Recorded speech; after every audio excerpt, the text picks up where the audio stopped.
The LaLaurie Mansion, located in the French Quarter of New Orleans, has a grim reputation. Its former owner, Madame Delphine McCarthy LaLaurie, was a wealthy socialite in the early 19th century. The urban legend says that she treated her workers very badly.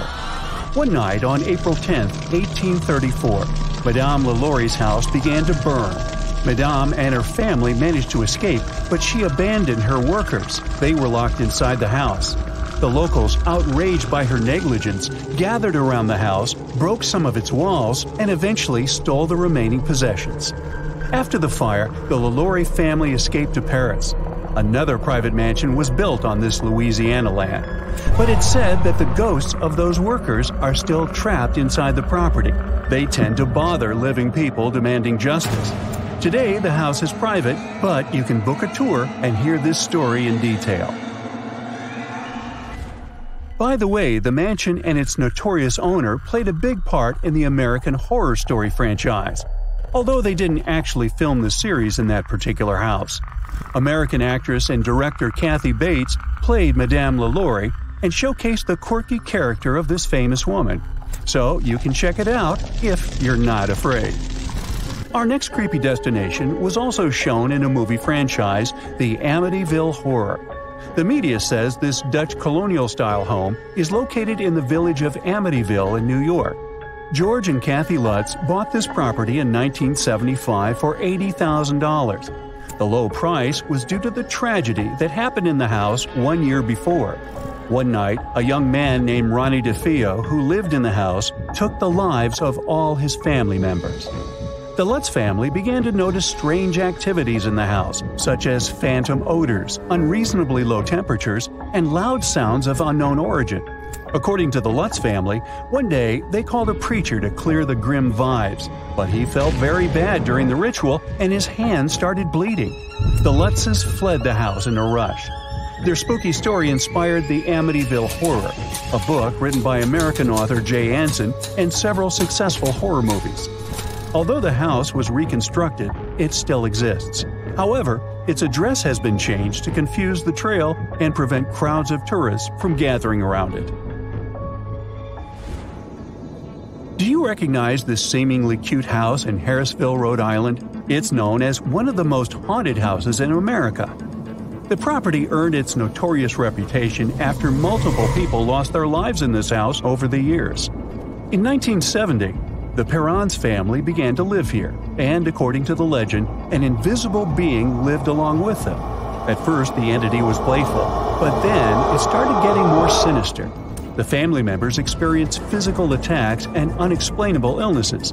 They invited the famous mystery hunters, Ed and Lorraine Warren, to research this case, which later inspired a book and the movie The Conjuring, released in 2013.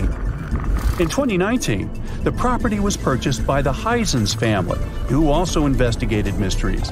They reported some weird stuff going on in the house too, and eventually developed a successful business on haunted tourism. They sold the property for nearly $1.5 million in 2022. Let's move on to Tennessee. The urban legend tells a creepy story that started in 1804. John Bell and his family moved to this peaceful-looking farm in North Carolina.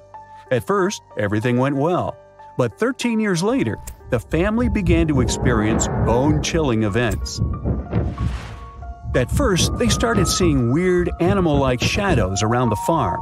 Soon, these mysterious guests began to whisper and eventually talk out loud. Some mysterious entity began to wake up the family at night with loud noises and attacks. It particularly bothered their young daughter, Betsy Bell. Invisible hands grabbed Betsy by the hair and hit her body. When she grew up and was about to get married, the entity did everything to break the engagement, saying that Betsy wouldn't be happy with her groom. Rumors about these scary events spread throughout the village, and the locals began to visit the farm, hoping to see it for themselves. They called the entity Bell Witch. Many years have passed, but the locals still believe that the phantom of the evil witch lives in these places and hides in a cave near the farm. Ohio is one of the most notoriously haunted states in the USA. One of its legendary spots is the Mansfield Reformatory, a former prison that supposedly hosts the country's most creepy entities. The prison is nearly 130 years old. It was closed in 1990 and soon gained fame, especially after becoming the filming location for The Shawshank Redemption. And since we're passing through Ohio, let's take a look at another spooky place. The Chippewa Lake Amusement Park used to attract many guests with its various rides, roller coasters, and iconic Ferris wheel. But in the 1970s, 100 years after opening, the park was forced to close. It happened due to poor maintenance and low attendance. The park has gone through multiple fires, so today it looks like a bunch of creepy ruins overgrown with shrubs and rust. Mark Twain had been living in this charismatic house in Hartford, Connecticut for about 17 years. In this period, he wrote both The Adventures of Tom Sawyer and The Adventures of Huckleberry Finn. Today, this property serves as a museum that showcases the author's life. But it's also known for some mysterious phenomena. Multiple visitors reported hearing odd noises and seeing a phantom of a woman in white. The most haunted part of the house is the billiard room. Twain used to chill there a lot during his stay, and today, some visitors claim they can smell tobacco smoke as they pass through. Now, Pennsylvania has lots of terrifying tales to offer. Despite its chic appearance, this fancy mansion has been empty for a while now. Its owner, Peter Widener, finished the construction after losing his beloved wife, Hannah, during a tragic yacht trip. It happened at the end of the 19th century, and eventually, Widener lost multiple relatives in this house. He was wealthy enough to invest in the Titanic construction. Perhaps he was fascinated by the idea of an unsinkable ship. But unfortunately, both Peter's oldest son and grandson lost their lives when the Titanic sank. Eventually, the mansion was abandoned. But it's said that the phantoms of the Widener family are still there. And speaking of the Titanic, Molly Brown was one of the survivors. She got famous for rowing a lifeboat for about 7 hours before reaching a safe place.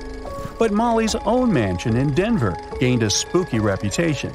She owned the haunted property together with her husband, who ran a mining business.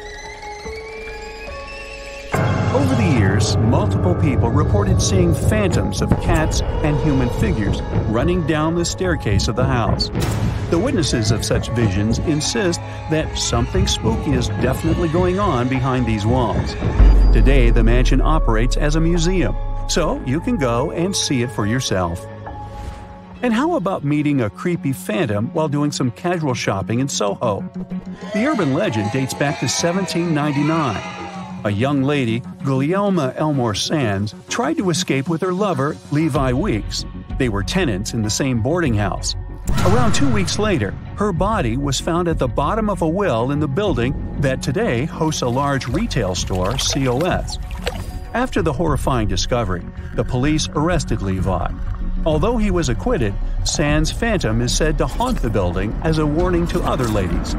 The creepiest thing is that the well is still there, and shoppers can see it in the basement at the back of the men's department. Now brace yourself and welcome to the famous haunted toy store in Sunnyvale, California. The legend says that the land under the property used to be a plantation owned by Martin Murphy. He hired a preacher, Johnny Johnson, who fell in love with Murphy's daughter, Elizabeth. But she got engaged to a lawyer. Johnny's heart was broken, and he lost his life in an accident while chopping wood. Today, Johnny's phantom reportedly wanders around the Toys R Us store, still chasing his beloved Elizabeth. Customers and employees report seeing objects moving on their own, hearing mysterious footsteps, and even Johnny's whispers over the intercom system. Ooh. You're strapped in a boat cruising down the Amazon River with the sun scorching hot.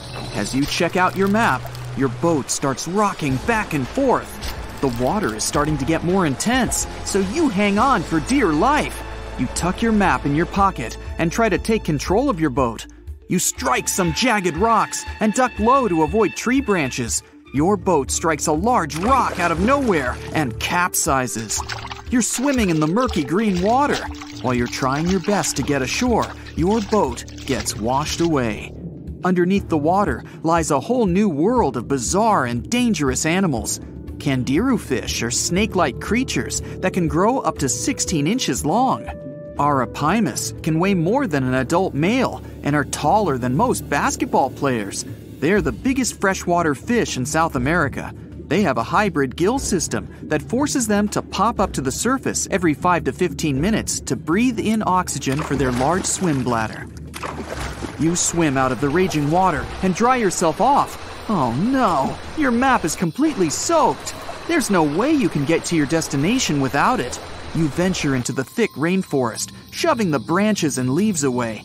As you get deeper, you notice something on a tree. It's barely moving, but it's got sharp claws and a raggedy coat. It stretches its arm to another branch and tries to pull itself up, ever so slowly. Sloths sleep more than half their days and only head down from trees once a week. They're so motionless, they sometimes grow algae and moss on their fur. The rainforest gets denser with each step until there's barely any sunlight illuminating the path in front of you. You notice a figure following you. With every branch you step on, you can hear a faint sound right next to you creeping around. You start walking a bit faster, and the sound catches up with you. You make it out of the dense part and tread along a narrow path until you reach a cliff. You can't walk normally here, so you pin against the wall and walk sideways to cross the hills. You slowly move across with the river 30 feet below you. You move your right foot, and some rocks fall into the river. You keep going and misstep. You're about to fall, but you hold on to a large tree branch and pull yourself up. You notice a couple of colorful poison frogs inches away from your fingers. Touching any of these frogs can be extremely dangerous and harmful, despite their amazing color patterns. The golden poison frog is one of the most poisonous animals in the world. One of them hops right next to you, so you let go of the branch and fall back in the river. The river is washing you down until you reach a calm current. Underneath you is a swarm of piranhas swimming with their sharp teeth. The red color on their skin is unmistakable, so you swim off like an Olympic athlete. Piranhas will eat anything that gets in their way, no matter the size. You grip onto a log and climb up a small rock to catch your breath. There's a huge electric eel underneath the rock. Despite their name, they're more related to catfish than eels. They use their powerful 600 volts of electricity to defend themselves and catch food. You're stuck, unless you're like the common basilisk that can run on the water like a jet ski. These incredible lizards have special webbing on their toes and can run the distance of a basketball court. You hop on a bunch of rocks until you reach the land. You continue walking along the riverbank until you come across a moving rock. You rub your eyes and see it moving again. It's a dinosaur-looking turtle that resembles a crocodile with armor. The mata is a freshwater turtle that disguises itself with its surroundings to catch prey. Their heads stretch longer than their bodies. You shimmy your way past it and continue. You head back into the rainforest and find a spot to rest. Wait, there are giant ants everywhere. They're the biggest ants in the world and can produce one of the most painful stings out there, even comparable to a wasp's sting. You immediately get up and find another place to rest. As you continue walking along, you notice the same feeling of something following you. You can hear some leaves rustling, but it's getting dark and there's no way of telling. You find a nice little spot to build a campfire and catch some Z's. But in the Amazon, everything is a threat. Except for those cute capybaras wandering around. They live in groups next to water sources. They're also the biggest rodents in the world. You don't need to worry about them if you're stuck in the middle of the Amazon rainforest. Suddenly, you feel something slithering up next to you. You look down and see a massive green anaconda just about to constrict you. They are the heaviest snakes in the world and can grow up to 20 feet long and have a huge appetite. You get up and sprint your way out of there. All right, you found a decent cave to crash in. It's daytime again, and you're still alive. You continue walking along the rainforest. You were able to find some breakfast to boost your energy for the rest of the day. You spot something on a tree that looks like a branch, but it's actually a potu, a master of disguise that can spend days motionless on broken tree branches. These bizarre birds use those branches as their permanent home, where they lay their eggs and chill all day. You continue your way through the rainforest, and see a Brazilian wandering spider crawling on a tree branch right in front of you. 8 of these species can be found in the Amazon area. They are some of the most aggressive and venomous spiders out there. So, you make a big detour and walk away from it. You feel someone walking next to you again, but you still can't figure out what it is. You see a steep cliff with a waterfall hitting a large lake ahead of you. Looks peaceful, until you see a team of black caimans gathering around the shore. They're the biggest predators in the whole Amazon ecosystem and feed on anything that moves. It's a good thing you're on high ground, otherwise, whoa! You slip and fall down the river, right on the deep end. So far, no caimans spotted you. You swim underwater and try to get to the opposite end of where the reptiles are. As you climb out and dry yourself off, you notice some large black spots on you.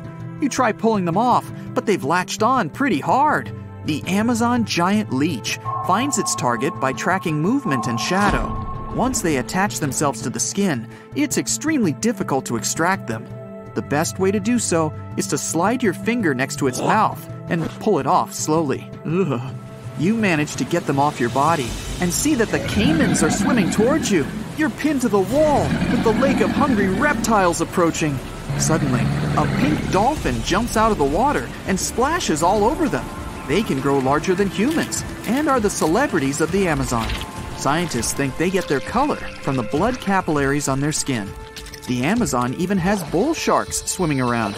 These carnivorous giant fish are threatening to humans and can swim in both saltwater and freshwater.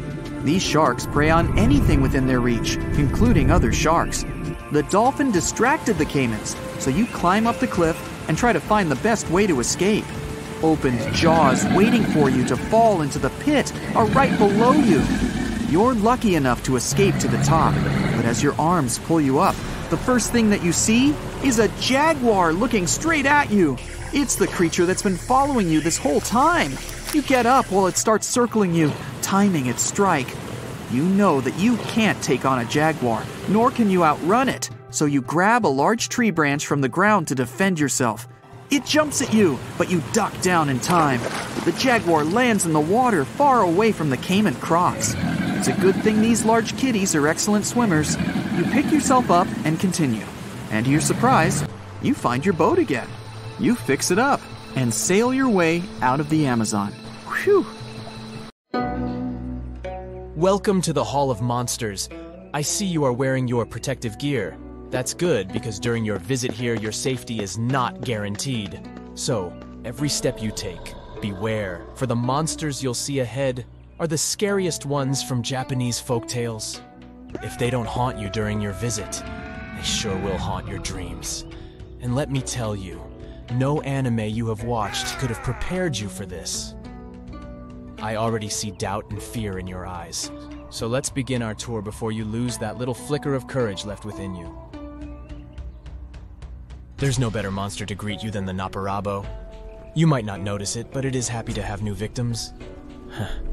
I mean visitors. Naparabo looks like an ordinary human being in almost every way. That is why it can blend in seamlessly with human society. But things will quickly get uncanny once you meet face to face with it. You see, it has no face at all. Its head is like a blank orb. But here's the thing. Naparabo is quite harmless. It only frightens people. That's it. In legends and stories, it usually does that by impersonating someone familiar to its potential victims. And once it has their attention, it causes its features to disappear. Almost as if erasing a pencil drawing. What is left is a blank, smooth sheet of skin with no eyes, nose, or mouth. So, as you might have imagined, its true identity and what it really looks like is unknown. One of the stories in which Naparabo appears is about a lazy fisherman. Despite his wife's warnings, he goes fishing from a sacred imperial koi pond. On his way there, he meets another fisherman who also warns him not to go there. Still, he ignores him. Once he arrives at the pond, a beautiful young woman begs him not to fish there. But he doesn't listen to her either. That is when she wipes off her face. When the fisherman runs home to hide with fear, his wife confronts him and criticizes him for his wrongdoing. Plot twist, only to wipe her face as well. Speaking of fish and ponds, let's move on to Cup Fa. Don't fall for their rather funny and mascot-like appearance. Cup Fa is a dangerous monster you wouldn't want to cross paths with. These creatures, which are often depicted as humanoid turtles, live in and around water bodies such as lakes, ponds, or rivers. Cupfas are generally the size of a human child, yet they are physically stronger than a grown man. Their skin color can vary from different shades of green to bright red and even blue. In addition, they can either be slimy or covered in scales. As unique as each cupfa can be, they all have a turtle shell on their back and a mouth resembling a beak. Their arms and legs are webbed between the toes and fingers, but the most characteristic part of their appearance is the bowl-like objects that lie on top of their skulls. This is considered to be the source of cupfa's power and life force, and must be kept filled with water at all times. If this water spills or the bowl is damaged in any way, a cupfa can become incredibly weakened and will be unable to move. Cupfas are known to cause mischief. Although they can befriend humans, you should always approach one with caution, because they might try to lure you into the water to feed on you. However, there's also a chance they might challenge you to a sumo wrestling match. Just know that they are really good at it before accepting this challenge. Yet again, if you do find yourself in a match, here's a pro tip. Find a way to trick the cupfa into bowing so low that the water in its dish spills out. And hey, if you refill that water later, you can bring the creature under your command. Take a look at this lady here. She seems to be sleeping peacefully, right? Well, look again. There's something strange going on with her neck. Rokurokubi might appear as an ordinary woman by day, but when it's nighttime and her body is asleep, her neck stretches to incredible lengths and roams around freely. Although Rokurokubi is no less creepy than the other creatures, there is something that makes her different. It is that, unlike others, she is actually not born as a monster. She used to be a human being just like us, but she was transformed by a curse resulting from some evil action or misdeed. But the story gets sadder, because the mentioned misdeed doesn't necessarily have to be her own doing. In many cases, it is either Rokurokubi's husband or father who actually committed evil actions. But she's the one paying the price because the curse only affects women. If you think Rokurokubi cannot be that harmful or scary with that heartbreaking backstory, then you're right. Her head might attack small animals sometimes, or she might cause mischief by scaring nearby people. But that's mostly it. What she loves to do in her night travels, however, is to lick up lamp oil with her long tongue. Well, who are we to judge someone's favorite food? Nukakubi is Rokurokubi's much scarier sister. She is like an advanced version of her, sort of like an upgraded Pokemon. While Rokurokubi's head is always attached to her body, Nukakubi's head can come off from the neck and float around far and away from her body. The worst part is, though, she can get bloodthirsty sometimes, and that's when her detached head will start preying on humans to quench that thirst. However, she is not invincible. It is believed that if her body moves by any chance while it is sleeping, and her head is still floating around as that happens, then her head cannot return back to the body. Hope that comforts you a bit. You see a roll of cotton. I see a life-threatening monster. According to Japanese folktales, especially the myth of Tsukumogami, inanimate objects receive a soul, therefore become alive and self-aware after serving their owners for 100 years. Although they are usually harmless, they might tend to play small pranks on people. Yet again, they still have the capacity to get angry and vengeful, especially if there are people who threw them away or didn't treat them well. They might group up to take revenge. Ittan Momen is one of those object monsters. These possessed long and narrow sheets of cloth which were used to make clothes, can be seen flying through the night sky. They are often malicious and attack people by wrapping their bodies around a person's face and neck, strangling or smothering them. In some tales, it is said that wrapped cloths would spin around and around and quickly come flying to wrap themselves around people and take them away to the skies. Joker's laughter is gonna sound like music to your ears once you hear this lady's. Waruhion is a female-looking monster that lives in the mountains, but despite her non-threatening appearance, meeting one will actually put you in a really dangerous position. She will smile and start laughing at you, and once she does, you'll realize that her laughter is somewhat toxic and infectious. It will cause you to start laughing along too, but even if she leaves, you will continue laughing after her until you are out of breath and unable to stand. Even if you were strong enough to resist laughing along with her, you would still not be safe. You see, merely hearing her laughter, no matter how far away she cackles, is enough to put you in a stupor. You'll be haunted by that annoying and ear-piercing sound wherever you go, for the rest of your life. However, it's not like anybody who travels through the mountains will meet her. There is one way to avoid this laughing curse altogether. You see, she appears to people only on the 1st, 9th, and 17th day of each month. So, plan your travels accordingly.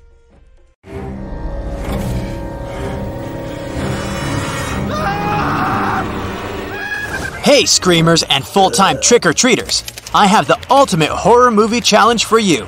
I'll give you some random information about the plots of the movies and shows, and you will have to guess their names. Now grab your quill and grimoire to write down your scores. Give yourself a candy point if you know the answer, and a slap on the face. I mean, no point if you don't. Let's begin. In this movie, the main characters and their kids are accompanied by 4 singing busts while searching for the mausoleum. Can you tell me which movie this is? And here's a hint. It has the word haunted in it.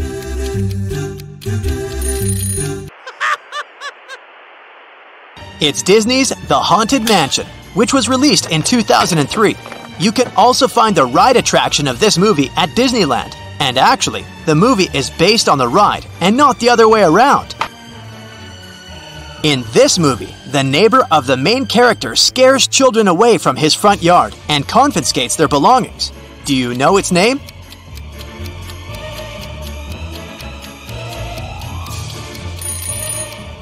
It's the 2006 animated movie Monster House. One of its screenwriters received a letter about how this movie is nightmare-inducing. Well, you'll have to watch and decide for yourself if you haven't yet. In this movie, the main character travels into a world where all the creatures have buttons instead of eyes. Which movie is this character from?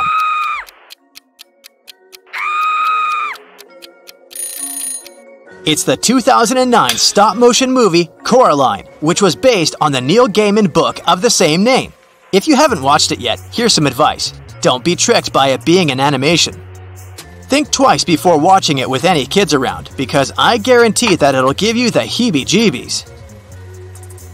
In this movie, a zombie falls in love with a living human girl and does everything he can to protect her.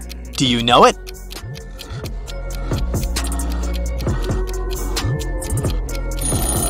It's Warm Bodies, which was released in 2013 and based on a novel. By the way, it's also a romantic comedy movie, so you can watch it on Valentine's Day too. It's a win-win for partners with different film tastes, am I right? In this movie, David Bowie steals a baby. Do you know the name of it?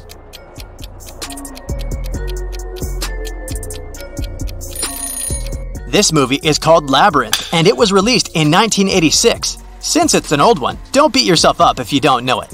But David Bowie sings with puppets in it, so it's a good fit for the pumpkin season. This one is not a movie. It's a mini-series, and in it, one of the characters wears a teapot on his head and has a pet frog. Do you know its name?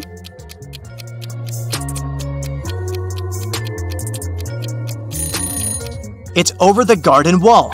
This 10-episode animated show aired in 2014, but it quickly became a classic. This movie's antagonist is a bio-exorcist, and his name consists of 2 words, a bug and a drink. Can you guess the movie?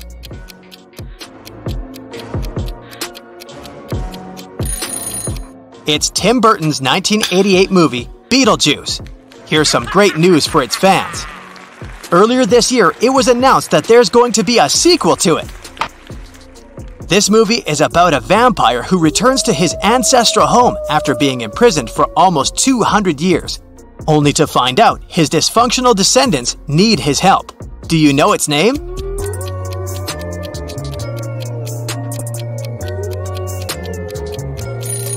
Another movie by the Gothic director Tim Burton. This one is called Dark Shadows, and it was actually based on a television soap opera of the same name.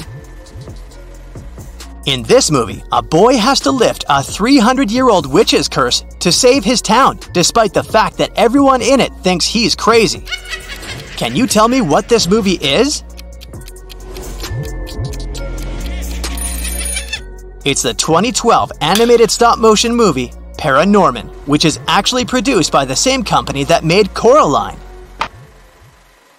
In this movie, a boy is turned into a mouse by the leader of a witch coven. Do you know its name?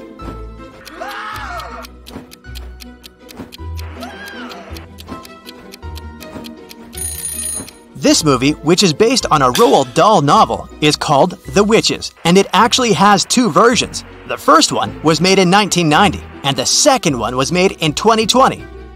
Since I'm feeling generous, you can give yourself an extra point if you knew this information. In this movie, a boy must tell scary stories to a witch every night in order to survive. Can you guess its name?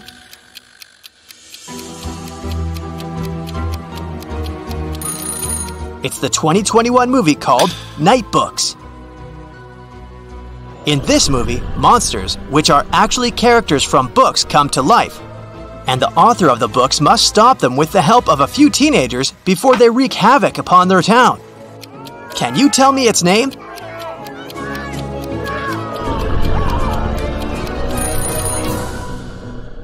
It's the 2015 movie Goosebumps, which is based on the horror book series of the same name, written by Robert Lawrence Stein. So you've made it to question number 13. It's time to take things up a notch on the scary meter then. In this movie, a group of counselors try to reopen an abandoned summer camp with a grim past. Tell me its name. Come on, I know you know this.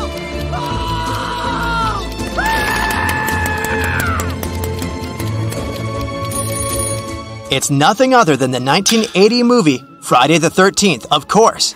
You know what the funny thing is? The Friday the 13th franchise actually consists of 12 movies as of today. This movie follows a young pregnant woman with peculiar neighbors, whom she thinks have sinister intentions for her baby. Do you know the name of it? Psychological horror, everyone? It's the 1968 movie Rosemary's Baby, the movie which its producers thought to be cursed due to some tragic events that took place while filming it. In this movie, after hearing some unfortunate news, a woman and her family begin to discover terrifying secrets about their ancestry. Vague much? But you can tell me its name if you're a true horror fan. It's the 2018 movie Hereditary. By the way, did you know that its director pitched this movie as a family drama? Talk about marketing skills, am I right? Do you think your life is more like work hard, play hard, or like all work and no play? If your answer is the latter, then which movie's antagonists feel the same way as you? The movie that uses the all work and no play makes Jack a dull boy proverb is Stanley Kubrick's The Shining, which was based on the Stephen King novel of the same name. If you were a character in this movie, you would have to live in complete silence to be able to survive. Can you name the movie?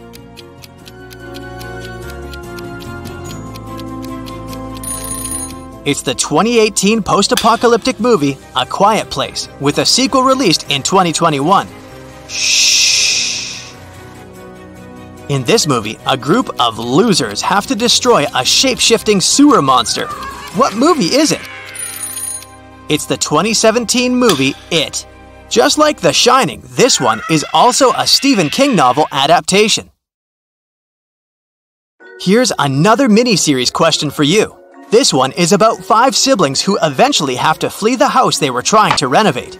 Do you know which series this is?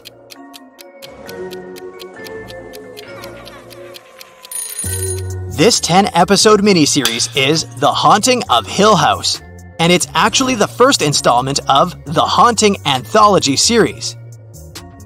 How about we end things on a higher note, so that you'll still be able to sleep in the dark? In this last movie, there's a giant plant that sings to be fed. Do you know it?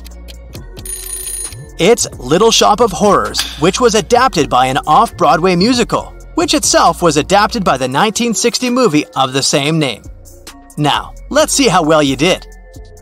If you have 0 to 5 candy points, you're a ghost, because nobody can see you anywhere near the movie theater. If you have 6 to 10 candy points, you're a zombie, because you're slow when it comes to catching up with movies. If you have 11 to 15 candy points, you're a werewolf who once in a while misses a movie due to nights with the full moon.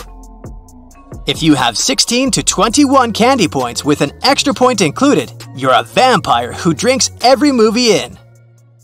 It's a beautiful day. A family's having a picnic on a creek in Santa Fe, New Mexico. Everything seems normal. But suddenly, they spot a thin woman in an old-fashioned gown floating over the water towards a hill. The picnic instantly turns into a horror movie.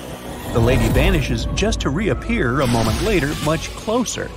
Before the family manages to react or say hi, she disappears again. This story happened in the 1930s and was later told by the family's son, Patricio Lujan. The mysterious lady left no footprints, and the family was sure they'd met a local celebrity. The Weeping Woman, or La Llorona, is one of the major spooky figures in Mexican folklore. Although no one knows exactly when or where the tale originated, it's been part of the culture since the conquistadors' days. La Llorona is a wailing phantom, usually depicted as a tall, pretty woman in a white gown with long black hair. But those who claim to see her warn that her beauty is deceiving. She can attack people and even drag them into the water. The details of the legend vary, but here's the most common narrative. There once lived a Mexican woman, Maria, who was very beautiful.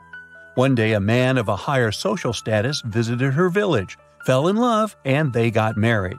The couple lived peacefully, isolated from the husband's high-class roots, and they had several children.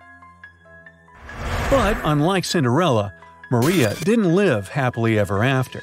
Her husband got bored and began to disappear for extended periods of time. Some versions say he abandoned Maria to marry a woman of higher status. Others say he was drinking and womanizing. Some speculate that he wanted to separate Maria and her children to integrate them into his aristocratic world, where their mother would never fit into. In any case, she failed to cope with his betrayal. Driven by rage, she went to the river and did something, well, unsportsmanlike, which left her husband a childless widower. So, there you have it. A regular woman turned into a monstrous phantom, La Llorona. According to the legend, she can't rest in peace because she's cursed to spend eternity wandering around rivers and lakes in search of forgiveness. Some say she may kidnap other children, confusing them with hers. But according to other versions, this phantom prefers to haunt unfaithful husbands and bad mothers. It's no wonder that parents use this legend to scare kids and blackmail them into obedience. But hey, there's more to this story than meets the eye. Let's take a look at the historical context in which La Llorona emerged. In the 16th century, Mexico was facing disputes with the Spanish conquistadors. Meanwhile, the outlanders' leader, Hernán Cortés, had a relationship with the local woman known as La Malinche. As part of the peace agreement, 20 indigenous women, including La Malinche, were doomed to serve Cortés and his European follows. Born to a noble family, La Malinche had some useful skills and a diplomatic approach. First, she became Cortés's personal translator, and then his mistress and mother of his son. La Malinche didn't get her happily ever after either. Cortés abandoned her to marry a Spanish lady. As for their son, he was recognized as legitimate, separated from his mother, and sent to Spain for education. The majority of historians agree that La Malinche played a crucial role in the country's transformation. Some call her a traitor, others believe she couldn't have acted differently in those circumstances. In any case, the similarities between the legend of La Llorona and La Malinche are obvious. Both were neglected by a wealthy outlander who wanted to take their children away. And both stories can be seen as an embodiment of misunderstanding between indigenous people and incoming Europeans. So the reason La Llorona is such an iconic figure lies in the cultural climate. Her myth tells us what La Malinche might have done had she allowed anger to get the best of her. Some believe that La Llorona is challenging traditional patriarchy, while others see her as a sad symbol of despair. But for those who claim to meet her in real life, this wailing phantom is more than just a spooky myth. At first, People reported seeing and hearing La Llorona crying near the bodies of water in Mexico, and eventually, her presence spread to nearby territories, including the United States. Over the years, the legend flourished with further details and locations, such as villages, roads, and even railway stations. There were reports about a La Llorona appearing in the back seat of those cars whose drivers refused to stop and give her a ride. So, if you ever see a spooky, wailing lady hitchhiking on the road, be prepared. It's a tricky dilemma, though. Would you rather stop and give La Llorona a ride, or drive by hoping she won't take revenge on you? Let us know in the comments. According to urban legends, the Santa Fe River is one of her favorite places to go. La Llorona has been repeatedly seen in the Public Employees Retirement Association building, which is located nearby. The local employees reported hearing her cries resounding through the walls. Moreover, they felt invisible hands pushing them while walking down the stairs. Oh my. But still meeting a phantom at your workplace is not as scary as seeing her staring at you through the window of your own bedroom. One winter night, a girl from Santa Fe, who was 12 years old when it happened, was sitting in her room with a cousin. It was snowing outside. Suddenly, they heard a noise from the street. A mysterious, pale lady was standing by the window, dressed all in white and crying. They called their parents, who rushed outside to investigate, but they found no footprints on the fallen snow. It's getting creepier. Here's a story posted online by a woman from Lompoc, a small town in California. One night, when she was only 8 years old, she had a huge dispute with her mom. Finally, she was told to go to bed. She tossed and turned, but she couldn't fall asleep. Suddenly, she noticed someone standing by her bed. It was a lady in a black dress. She had a creepy smile on her face and 2 black holes instead of eyes. Her long black hair was blowing in the wind. The mysterious guest wouldn't go away, so they kept on staring at each other for a while. And then the girl got tired and fell asleep. After that, she began to experience strange events in that house after that very night. It's no wonder that this wailing entity has inspired so many plays, TV shows, and movies over the years. The earliest written reference dates to the late 19th century. Mexican poet Manuel Carpio wrote a sonnet, La Llorona. However, his poem is about a phantom of a woman whose life was taken by her husband. One of her latest appearances on the screen was in 2018. She was portrayed as a main villain in the movie The Curse of La Llorona. Also, this phantom has a huge impact on music. You must have heard about the Mexican folk song titled La Llorona. It's been out there for so long that nobody knows its exact origin. It was first recorded in 1949 by a famous composer and songwriter, Andres Gines Rosa, and has since been performed and covered by numerous musicians all over the globe. In 2017, the song popped out in a Disney film, Coco. If you're in love with the spooky and bright features of Mexican folklore, then you should check out this cartoon. It's the story of a young Mexican guitar player who's taking a trip around the fancy afterlife world to investigate his family's history. And remember, if you ever find yourself in the middle of a forest alone at night and hearing a weeping lady, don't rush to run away. Chances are, you'll have the most genuine talk about the ugly side of patriarchy and make a new friend. In the meantime, stay safe and don't forget to subscribe.